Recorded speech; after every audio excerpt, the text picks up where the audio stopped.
Hello. Today I'll be breaking down this Peloton supply chain issues from COVID. So starting with a quick executive summary, Peloton misread a temporary COVID demand surge as permanent, scaled its supply chain aggressively, and ended up with severe inventory and capacity problems when demand normalized. Rapid COVID demand surge overwhelmed Peloton's Asia-centric supply chain, which caused long lead times and costly expedited shipping. Um, Aggressive capacity bets were also made on the assumption that pandemic demand was the new normal. This increased production, and they planned a $400 million factory in the United States, which ended up biting them later. The post-pandemic demand dropped left Peloton with excess inventory, underutilized capacity, and significant financial losses. So at the core of the issue, the supply chain lacked flexibility and risk management. So, the problem that I was looking to address, how might we redesign Peloton's supply chain to create a more flexible, data-driven system that prevents long lead times during demand spikes and avoids excess inventory when demand normalizes? So looking at the root cause analysis of the issues that were at play here, forecasting and planning, they treated COVID spike as permanent and had overly optimistic sale projections. Uh, Looking at manufacturing capacity, heavy dependence on manufacturing in Taiwan, that also led to long production lead times. Logistics and transportation, global port congestion occurred during the COVID breakdown, and long distance freight dependency really caused issues for Peloton.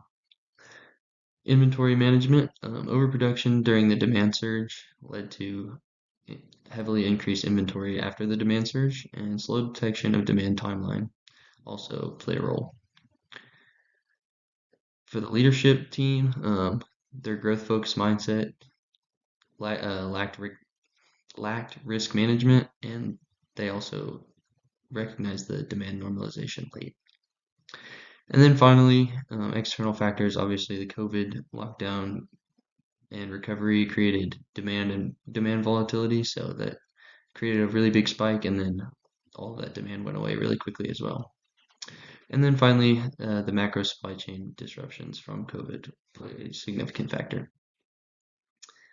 So looking at a quick stakeholder assessment, the internal stakeholders that were affected by this were the executive leaders, so this is the CEOs, the C-suite, supply chain and operations teams, forecasting and planning teams, as well as the customer support teams, especially specifically with those customer support teams, they had to deal with a lot of those delivery delays and a lot of upset customers, which leads me into those external stakeholders. Those customers had really long lead times on a lot of their orders and had to wait a really long time for a lot of those orders to be fulfilled. The Asia-based suppliers, logistics partners, and the investors and shareholders as well. So, getting into the strategic options on how to fix this supply chain issue. First one I identified is creating a regionalized, flexible manufacturing plan. So the plan for this would be to diversify those suppliers beyond Asia. So what this looks like is adding partners in North America, specifically maybe Mexico, to significantly reduce those lead times and the logistic risk of overseas shipping, as well as adding more agile capacity. So the benefits of this, you'll get a faster response to orders and lower freight costs. Um, you would be looking at around 30 to 50% reduction in lead times. So that would be a significant benefit to the customer. However, with the risks that come with that, obviously manufacturing here in North America leads to higher unit costs. Some of the costs associated with this, like I said, increased manufacturing costs, as well as onboarding and tooling new suppliers here in North America. But the feasibility of this would be very high and very manageable. Another option I came up with is to incorporate AI forecasting and create a centralized inventory management. So, um, incorporating machine learning and machine learning driven demand planning into the supply chain would seriously help demand planning in the future for future incidents such as COVID-19, any kind of global infrastructure breakdown. Um, real-time visibility from an inventory control tower system. So this would be incorporating a new software that would allow real-time visibility. And then finally, automated alerts and scenario planning. The benefits of this, higher forecasting accuracy, and this would also lead to prevention and overproduction, as well as the risks management here. The integration complexity would be complicated. It would be complicated to integrate this software into the supply chain for sure. The costs associated with this software integration and training, teaching the employees how to use this new software and learning how to do that. So maybe not quite as expensive, but also not necessarily the most feasible to actually solve the problem here. So my recommendation is to go with the regionalized flexible manufacturing. So like I said, the solution directly addresses Peloton's core supply chain failure, these long global lead times that they have currently, and the inability to scale capacity up or down during the demand volatility. All of that gets addressed by adding some new manufacturing partners. So, like I said, this will reduce lead time and improve, reduce lead time and improve responsiveness. Um, you can expect a lead time, like I said, of 30 to 50% faster, as well as increasing that supply chain flexibility. This will allow um, manufacturers in multiple regions so that if something happens in one region, it can, such as the geopolitical risks and stuff like that, it'll be able to mitigate that risk of letting those external factors that you can't control. It'll mitigate the risk of that disrupting your supply chain. And finally, it aligns with the best practices. Large companies such as Nike, Adidas, and Apple all use diversified regional manufacturing. So incorporating this into the supply chain will be very important as well. So looking at a quick implementation roadmap. In the first 30 days, we'll have a few goals to meet. First, global sourcing assessment will be really important to perform to identify 2 to 3 partners in North America that will allow us to scale our product. Evaluating those suppliers based on cost, capacity, lead time, quality systems, and scalability to make sure that we're meeting the goals that we want to.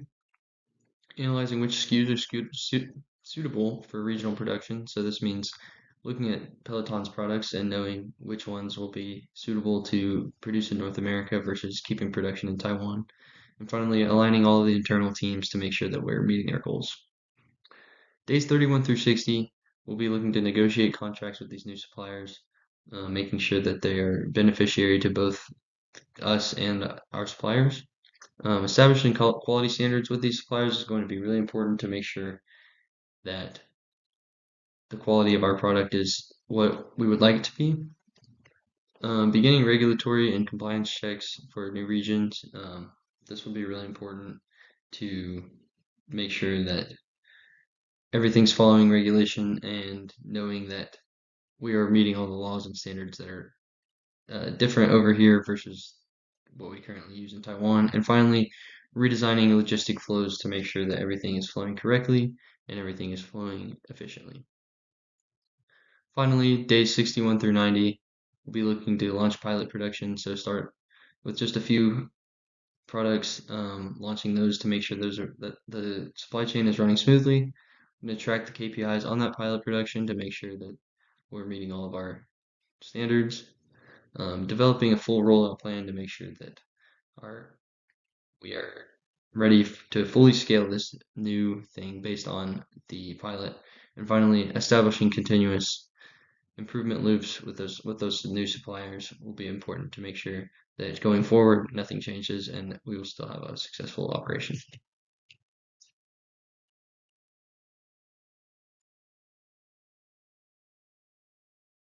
So looking into KPIs and risk mitigation. For the KPIs, lead time reduction, inventory turns, on-time delivery, freight cost per unit, and supplier ramp-up performance will all be things that we will be looking to track very closely to make sure that our supply chain is running smoothly and as intended. Um, to look into a few of these more closely, lead time reduction will be really important, making sure we're reducing end-to-end lead time by 30 to 40% within 12 months compared to that of the current lead time. Uh, Looking at on-time delivery, making sure that our on-time delivery is over 95% will be extremely important to make sure the customers are satisfied and getting their products on time. And freight cost per unit, it is expected to increase with this new supply chain in North America. However, making sure that this is not increasing by more than 50% will be very important. And then looking at risk mitigation, like we said, we will have higher unit costs, but to mitigate this, one thing we can do is negotiate multi-year volume agreements with our new suppliers to make sure that those agreements are not being, make sure that those getting those unit costs down by creating those long-standing agreements. Um, Ramp up delays will definitely be a concern. Again, being able to do parallel onboarding of multiple suppliers to make sure if one supplier has an issue, we can lean on the other supplier a little more closely. That will be important. And finally, operational complexity. Uh, from a multi-regional network, it's going to be a lot more complicated. So there are a few things we can do is standardize processes across our suppliers to make sure the process is the same. And finally, uh, dedicate regional suppliers, success managers to each region to make sure that the supply chain is running smoothly. Finally, looking at a few of the lessons that we can take away from this supply chain case. First, demand surges require flexibility, not fixed capacity. Second, supply chain visibility and early signal detection are critical. And finally, the cost of delay is larger than the cost of prevention. Thank you for your time, and I hope you consider my solution.